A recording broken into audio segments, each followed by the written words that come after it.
Kementerian. Yang pertama, kami cukup kaget karena masuk melalui badan legislasi. Tadinya di Komisi 2 sudah mengajukan ini cukup lama di Prolegnas. Kemarin saya hadir, ternyata memang ada keputusan MK tahun 2011 terkait penjelasan pasal 10. Tapi yang namanya pembahasan dari keputusan MK itu, topik dan muatan lain juga dimasukkan. Salah satunya pembatasan 34 kementerian itu mungkin akan dihilangkan, diganti frasa disesuaikan dengan kebutuhan presiden dengan mendasarkan pada efektivitas pemerintahan. Hari ini akan dibahas lagi. Terkait dengan harapan yang tadi, kemudian sempat dibahas juga terkait dengan data-data DPT dan juga coklit yang memang pada saat sebelumnya Pilpres juga sempat bermasalah. Kemudian seperti apa nanti langkah yang akan diambil? Ya tentu ini selalu berulang karena kita punya sistem kependudukan yang memang sentralistis. Semuanya gini, tidak bisa kita menghapus data satu orang yang meninggal tanpa ada keterangan yang jelas. Sementara budaya kita di masyarakat, orang udah meninggal itu seringkali tidak ada laporan ke atas, sehingga yang terjadi penghapusan sulit, yang itu membuat kualitas DPT kita rendah. Nah karena itu ke depan tadi revisi Undang-Undang Pemilu wajib memperbaiki sistem kependudukan di kita sehingga DPT kita bersih dan berkualitas. Kembali ke soal revisi Undang-Undang Kementerian tadi, Mas, karena kan posisinya ada dari fraksi PDI Perjuangan yang menilai itu tidak perlu untuk direvisi karena juga tidak urgen begitu. Mau menegaskan posisi dari PKS sendiri atas revisi Undang-Undang Kementerian ini dirasa urgen untuk sekarang direvisi atau tidak? Saya pribadi menilai kementerian ini lagi-lagi harus ikut kepada prinsip reformasi birokrasi. Reformasi birokrasi itu miskin struktur kaya fungsi, mestinya tidak bertambah, malah harapannya berkurang. Dengan demikian efisiensi, kolaborasi, koordinasi, sinergi bisa dilakukan. Kalau makin besar, dikhawatirkan membengkak biaya pegawai, menyulitkan birokrasi, reformasi birokrasi tidak terjadi, dan nanti ego sektoral muncul.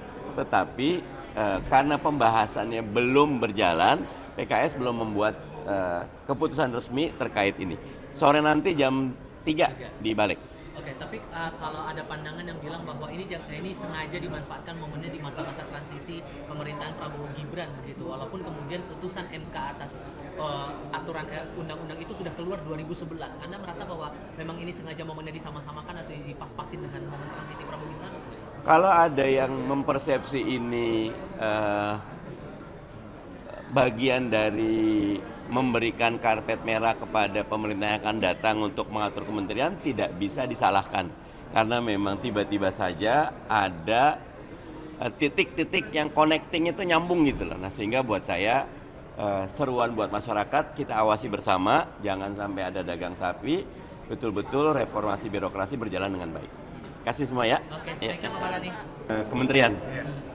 Yang pertama, kami cukup kaget karena masuk melalui badan legislasi. Tadinya di Komisi 2 sudah mengajukan ini cukup lama di Prolegnas. Kemarin saya hadir, ternyata memang ada keputusan MK tahun 2011 terkait penjelasan pasal 10. Tapi yang namanya pembahasan dari keputusan MK itu, topik dan muatan lain juga dimasukkan. Salah satunya pembatasan 34 kementerian itu mungkin akan dihilangkan, diganti frasa disesuaikan dengan kebutuhan presiden dengan mendasarkan pada efektivitas pemerintahan. Hari ini akan dibahas lagi.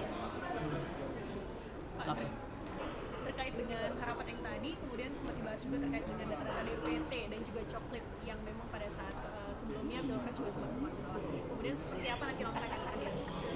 Ya tentu ini selalu berulang karena kita punya sistem kependudukan yang memang sentralistis. Semuanya gini, tidak bisa kita menghapus data satu orang yang meninggal tanpa ada keterangan yang jelas. Sementara budaya kita di masyarakat, orang udah meninggal itu seringkali tidak ada laporan ke atas, sehingga yang terjadi penghapusan sulit, yang itu membuat kualitas DPT kita rendah. Nah karena itu ke depan tadi revisi Undang-Undang Pemilu wajib memperbaiki sistem kependudukan di kita sehingga DPT kita bersih dan berkualitas. Kembali ke soal revisi undang-undang kementerian tadi, Mas, karena kan posisinya ada dari fraksi PDI Perjuangan yang menilai itu tidak perlu untuk direvisi karena juga tidak urgen begitu. Mau menegaskan posisi dari PKS sendiri atas revisi undang-undang kementerian ini dirasa urgen untuk sekarang direvisi atau tidak? Saya pribadi menilai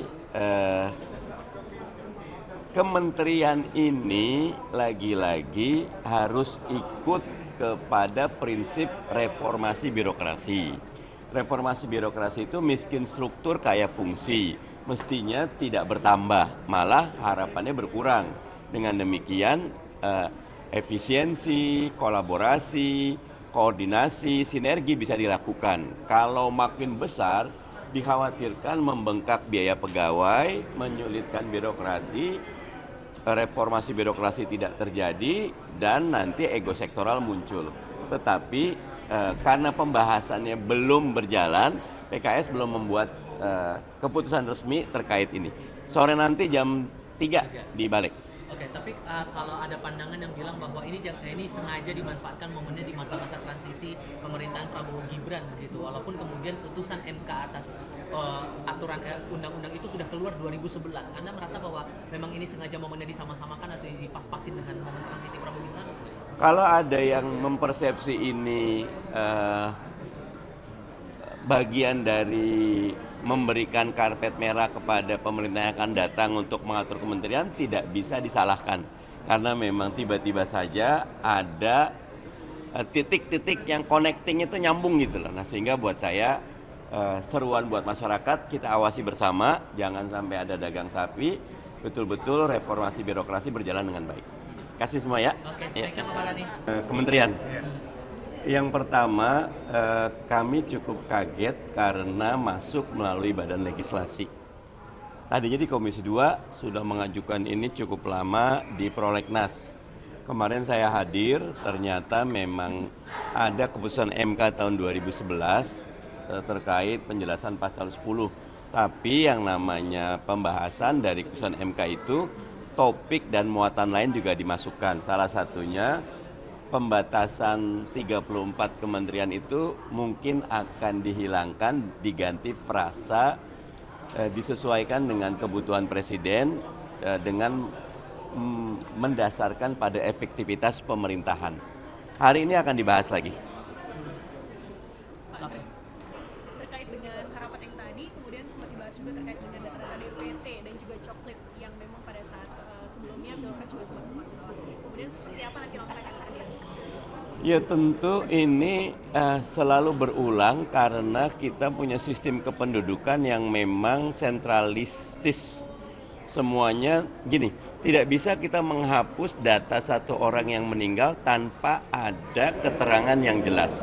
Sementara budaya kita di masyarakat, orang udah meninggal itu seringkali tidak ada laporan ke atas, sehingga yang terjadi penghapusan sulit, yang itu membuat kualitas DPT kita rendah. Nah karena itu ke depan tadi revisi Undang-Undang Pemilu wajib memperbaiki sistem kependudukan di kita sehingga DPT kita bersih dan berkualitas. Kembali ke soal revisi undang-undang kementerian tadi, Mas, karena kan posisinya ada dari fraksi PDI Perjuangan yang menilai itu tidak perlu untuk direvisi karena juga tidak urgen begitu. Mau menegaskan posisi dari PKS sendiri atas revisi undang-undang kementerian ini dirasa urgen untuk sekarang direvisi atau tidak? Saya pribadi menilai kementerian ini lagi-lagi harus ikut kepada prinsip reformasi birokrasi. Reformasi birokrasi itu miskin struktur kaya fungsi, mestinya tidak bertambah, malah harapannya berkurang. Dengan demikian efisiensi, kolaborasi, koordinasi, sinergi bisa dilakukan. Kalau makin besar, dikhawatirkan membengkak biaya pegawai, menyulitkan birokrasi, reformasi birokrasi tidak terjadi, dan nanti ego sektoral muncul. Tetapi karena pembahasannya belum berjalan, PKS belum membuat keputusan resmi terkait ini. Sore nanti jam 3 di Balik. Oke, tapi kalau ada pandangan yang bilang bahwa ini sengaja dimanfaatkan momennya di masa-masa transisi pemerintahan Prabowo Gibran gitu, walaupun kemudian putusan MK atas aturan undang-undang itu sudah keluar 2011. Anda merasa bahwa memang ini sengaja momennya disama-samakan atau dipas-pasin dengan momen transisi Prabowo Gibran? Kalau ada yang mempersepsi ini bagian dari memberikan karpet merah kepada pemerintah yang akan datang untuk mengatur kementerian, tidak bisa disalahkan. Karena memang tiba-tiba saja ada titik-titik yang connecting itu nyambung gitu loh. Nah sehingga buat saya seruan buat masyarakat, kita awasi bersama, jangan sampai ada dagang sapi, betul-betul reformasi birokrasi berjalan dengan baik. Kasih semua ya. Oke, Ya. saya Pak Mardhani.